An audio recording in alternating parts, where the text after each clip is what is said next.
Team, hope you are doing good. इस वक्त हम मौजूद है वाशिंगटन डीसी में और यहाँ हमारे पीछे हो रहा है टर्किश फेस्टिवल।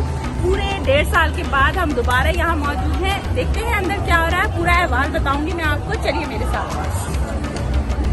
और साथ साथ मेरे चैनल को सब्सक्राइब कीजिए और बेल आइकन के बटन को जरूर प्रेस कीजिए ताकि आपको मेरी हर वीडियो फ्री में देखने को मिले।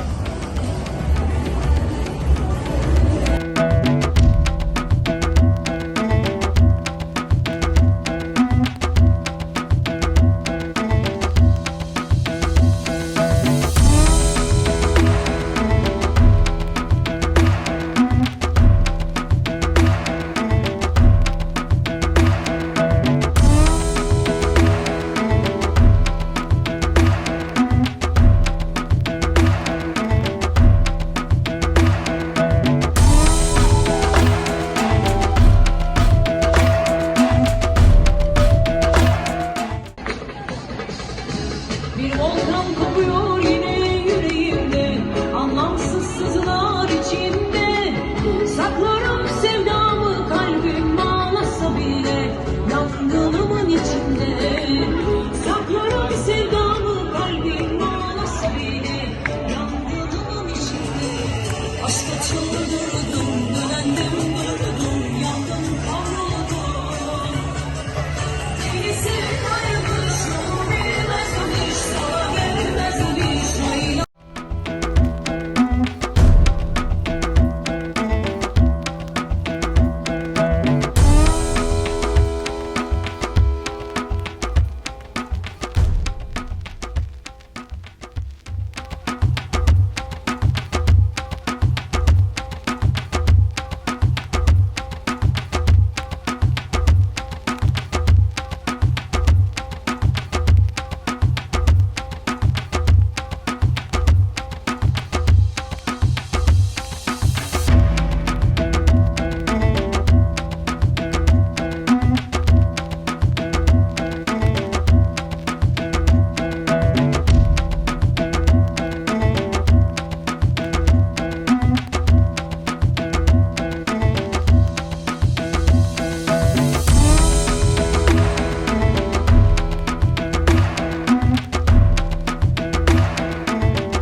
Bir volkan kopuyor yine yüreğimde, anlamsız sızılar içimde. Saklarım sevdamı, kalbim ağlası bile yangınımın içinde.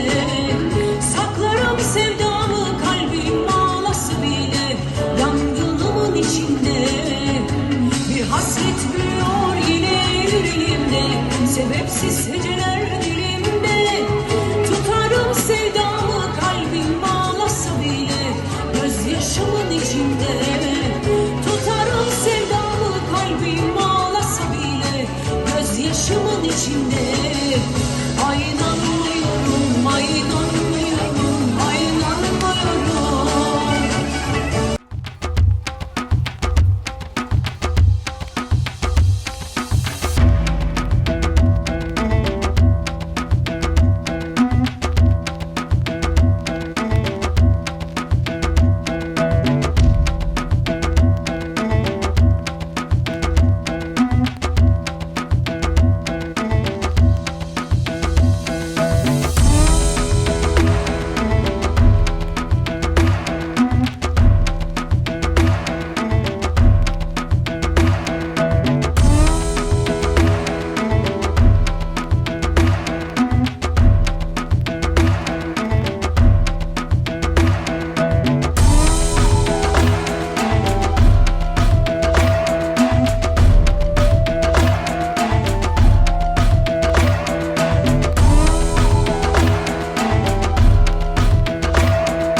Comment कीजिए, लाइक कीजिए और यस सब्सक्राइब जरूर कीजिएगा।